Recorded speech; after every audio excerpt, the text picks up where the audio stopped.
m'appelle Julie Lemieux, je suis journaliste au quotidien Le Soleil de Québec. Pendant plusieurs années, j'ai été victime de la radio poubelle. As-tu vu Julie Lemieux ce matin? Oui, elle est folle. Check là, parce que d'après moi, une fois que t'es parti, elle se roule la bille en regardant une photo du maire.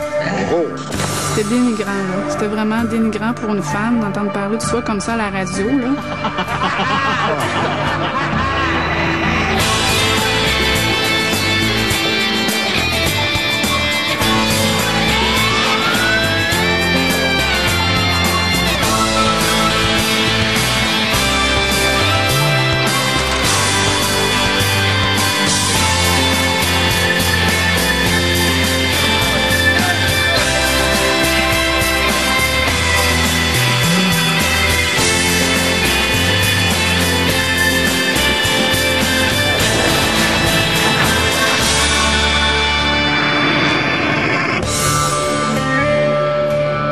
Julie Lemieux est journaliste au quotidien Le Soleil.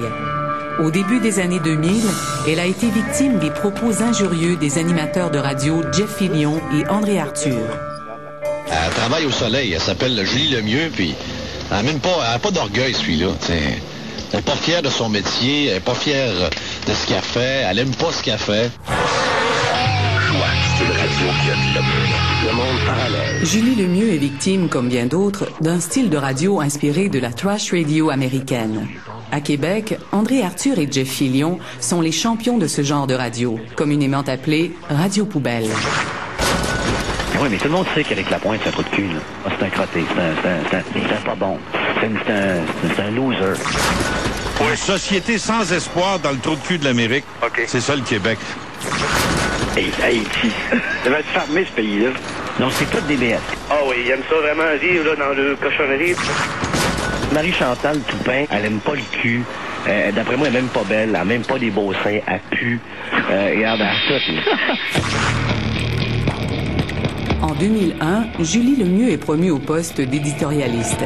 Cette fonction l'amène à commenter les décisions du maire de Québec, Jean-Paul Lallier, une des têtes de turc préférées des ténors de la radio poubelle. Un matin, j'ai tombé 2 fois sur le cul, j'ai vu le texte écrit par le maire Lallier puis publié sur le nom de Julie Lemieux, qu'on salue. C'est ça, on est habitué. C'est un beau résumé. La messagère du maire Lallier a... Julie Lemieux avait beaucoup de prises contre elle. Femme, jeune, éditorialiste, qui est une fonction d'autorité, au Soleil, qui est un journal qui incarne la stabilité, l'histoire de Québec. Tu sais, encore une fois, si je te dis que les amis de l'un sont les amis de l'autre, le Soleil, Madame Lemieux, les défenseurs de Robert Gillet sont au Soleil, les défenseurs de Jean-Paul Lallier sont au Soleil. C'est dû, pareil, au même. Ça a été régulier, là. Il y avait toujours des commentaires à faire sur mes textes, là. Puis il me trouvait trop proche de l'administration Lallier, il trouvait que j'étais trop complaisante avec lui. Ça me fait beaucoup penser, la relation Julie Lemieux et le maire de Québec, ça me fait beaucoup penser aux filles qui sont alentour de Raël. Un genre de secte. Ouais. La secte des notables. Le point de départ, bien sûr, c'était que l'éditorialiste femme était, comme bien d'autres, subjuguée par les charmes du maire Lallier. C'est ce qui a permis la porte d'entrée dans la dérive. Je te dirais que dans le cas de Julie Lemieux, je pense que je me suis fixé maintenant et qu'elle est en admiration devant Jean-Paul à un point de penser à lui dans des moments intimes dans sa chambre. C'était vraiment la connotation sexuelle, c'était dans mon intimité, c'était sur mon apparence physique, c'était sur mes valeurs, en fait, aussi. Il y a une masturbation dans les journalistes du Soleil, surtout Julie Lemieux, envers le maire de Québec. Ça se poliait à scène. Et tabarouette que ça se poliait à scène. Des images troublantes. C'était dénigrant, là. C'était vraiment dénigrant pour une femme d'entendre parler de soi comme ça à la radio, là. Mais elle se poliait à scène, mais il faut qu'elle trouve, parce que ça va être le genre avec une motte. Ouais, sur le côté. Non, elle a une motte. Il y a une motte. Okay. Oh, il y a une motte, il y a une perruque. OK, il y a une plongée, c'est une exploration. Je pensais pas que c'était possible que quelqu'un puisse faire des choses comme ça, là, sans penser qu'il y a des conséquences, là. C'est comme s'ils s'imaginent qu'on n'a pas de cœur, puis qu'on n'a pas de vie, puis qu'on n'a pas de monde autour de nous qui peuvent être affectés par ça. De plus, Jeff Fillion encourage ses auditeurs à communiquer avec Julie Lemieux pour lui dire leur façon de penser. Je devais savoir juste le matin en arrivant, quand je regardais mes courriels, s'il y avait parlé de moi en ondes ou pas. Tu sais, les gens n'étaient pas obligés de me le dire parce que juste avec les courriels que je recevais, je me disais, OK, là, il y a parlé de moi aujourd'hui. Puis des fois, c'était pas clair, les courriels, c'était toute une crise de folle, puis une grosse crise de vache, puis non, là, tu sais, c'était vraiment des choses comme ça, là, mais tu sais pas trop qu'est-ce que tu avais dit pour mériter ça, là, mais c'était clair que ce matin-là, il avait parlé de toi, c'était clair. Jeff Fillion et André Arthur, non contents de dénigrer Julie Lemieux sur les ondes, s'attaquent également aux gens de son entourage immédiat. Il savait des choses sur ma vie de couple, je sais pas pourquoi puis comment, mais il savait que ça allait pas bien avec mon conjoint à l'époque. Tu sais, on traversait une période difficile, tout ça, on a eu une séparation, mais là, c'était rendu qu'à chaque semaine, il faisait état de l'évolution de notre couple. Là, on sait plus trop si elle est encore avec lui ou pas, mais là, ça a l'air que peut-être que oui, ou peut-être une semaine elle est avec lui, puis une semaine elle n'est pas avec lui, puis quelle pertinence ça peut avoir, ça, sur les ondes de la radio. Ce harcèlement continuel de Jeff Fillion et d'André Arthur à son endroit font de sa vie sociale un véritable cauchemar.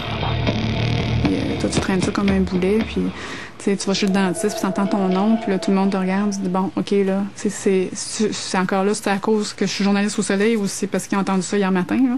Puis ils te regardent. Tu sais, t'as l'impression, puis il s'attaquait vraiment à mon intimité. Tu sais, t'as l'impression que tout le monde te regarde avec des yeux bizarres. Cette campagne de salissage a de profondes répercussions sur la vie familiale de Julie Lemieux, car les pires attaques surviennent peu après la naissance de sa fille. Je vous dis que cette fille-là fait une fixation dangereuse sur la mère. J'avais une de mes amies qui était comme ça, sur David Bowie. Ouais. Elle tripait, là. En même temps, j'étais quasiment contente qu'elle soit si petite parce qu'elle pouvait pas entendre ça. Puis, parce que moi, je me disais, mon Dieu, si elle avait 15 ans, là, puis qu'elle se promenait à l'école, puis que là, des amis lui disaient, ouais, ta mère, il paraît que... Là, ça, j'aurais pas voulu vivre ça. De plus, ces attaques répétées de Jeff Fillion et d'André Arthur vont entacher sa réputation auprès de dizaines de milliers d'auditeurs. As-tu lu Julie Lemieux ce matin? Oui, elle est folle. Puis moi, je trouve que le plus grand dommage que ça a pu me créer, c'est pas auprès des gens qui me connaissaient, parce que les gens qui me connaissent, ils savent je suis qui, puis comment...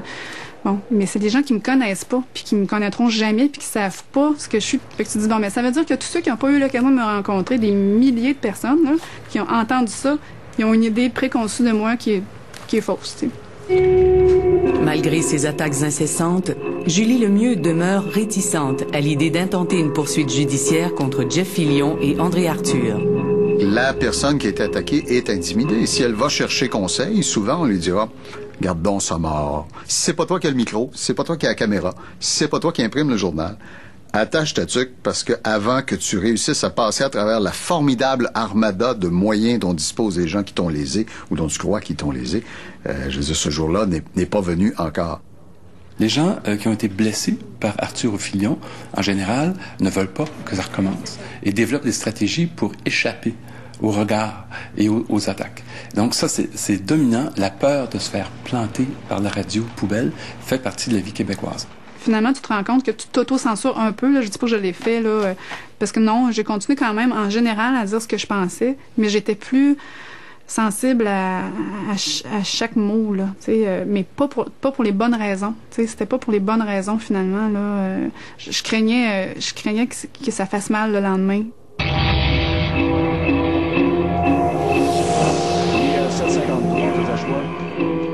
Les constantes insinuations et plaisanteries à caractère sexuel vont finalement pousser Julie Lemieux à prendre action contre Fillion et Arthur. Elle est appuyée par son employeur, l'éditeur du Soleil, Alain Dubuc. Bon, les modules aujourd'hui, là, ça a vraiment dépassé les bornes. Ça n'a pas de bon sens. Là, je pense qu'on devrait poursuivre. Puis, fait que c'est lui qui m'a suggéré de le faire. Moi, j'y pensais depuis longtemps, mais je ne savais pas trop si c'était possible. Lorsque ces animateurs attaquent des employés, là, on a un devoir de protéger ces employés-là par tous les moyens possibles. Et donc, la fonction, entre guillemets, de bon père de famille exige qu'on se porte à la défense de ceux qui ont été victimes d'attaques. Le 9 septembre 2003, les avocats de Julie Lemieux avisent Jeff Fillion, André Arthur et leur employeur, Genex Communication, qui seront poursuivis pour les propos qu'ils ont tenus sur son compte. Si les attaques à son endroit vont aussitôt cesser, la radio poubelle va continuer de faire d'autres victimes. Ils ont amené M. Bouchard, sa baboune de femme, puis leurs 2 enfants, faire bénir leur petit chapelet par Jean-Paul II lui-même, en présence de Monseigneur Turcotte. C'était la récompense immédiate pour un geste fait à l'intérêt de l'Église.